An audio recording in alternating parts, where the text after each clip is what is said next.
पत्रकारिता आणि समाजामध्ये जे काही महत्त्वाचे प्रश्न आहे ते सोडवण्याच्या दृष्टिकोनातून राजकीय व्यवस्था आणि पत्रकारिता नेहमी एकत्र आल्या पाहिजे.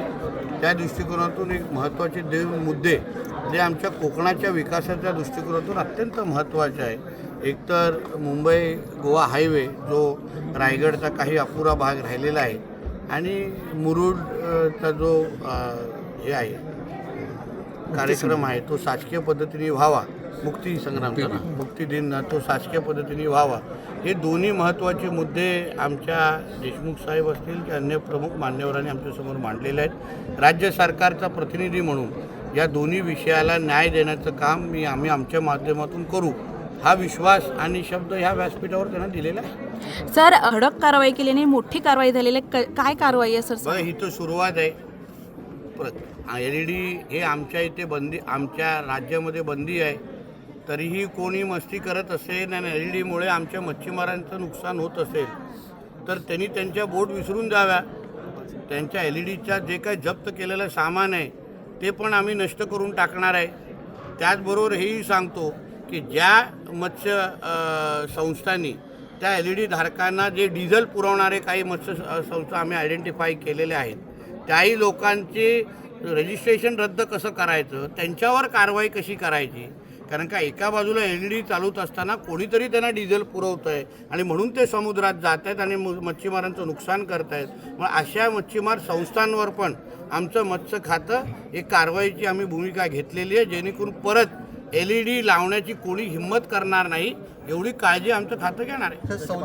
त्यासाठी आम्ही केंद्र सरकारच्या सातत्याने संपर्कात आहोत. मी स्वतः केंद्रीय मच्छीमार मंत्री सिंगजींना पत्र लिहिलेलं आहे.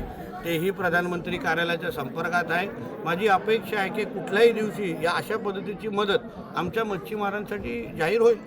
सर, आपण भाषणामध्ये एक बोललात की आंब्याच्या पेटीत सडके आंबे 2-3 असतात. त्या पद्धतीने काही मंत्री काम आपल्याला काही अधिकारी जे ते काम करत नाही आहेत त्याच्याबद्दल काय सांगाल? त्याच्यामध्ये हे अनुभव सगळ्या जणांनाच आहे ना मॅडम, फक्त मला नाही आहे. प्रत्येक क्षेत्रात राजकीय असो, अधिकारी क्षेत्र असो, कुठल्याही क्षेत्रामध्ये असे काही सडके आंबे असतात त्याच्यामुळे सगळ्यांचीच बदनामी होते, राज्याची बदनामी होते. अशा लोकांना थांबवणं, अशा लोकांना जसं आपण ते आंबे बाहेर काढतो आणि ती पेटी व्यवस्थित परत पॅक करतो तसं करण्याची गरज आहे आणि ते आम्ही करतोय. संजय राऊत म्हटलं आता भाजपने आता बारामतीसाठी हे ते करतायत नव्हत्या काय बाकीच्या ठिकाणी भाजपने सुद्धा उमेदवार उभे केले होते. तसं त्यांनी मला असं वाटतं उमेदवार ह्यांनी दिलेले आहेत, काँग्रेसने दिलेले आहेत. त्यांनी काँग्रेसशी बोलावं त्या पद्धतीने.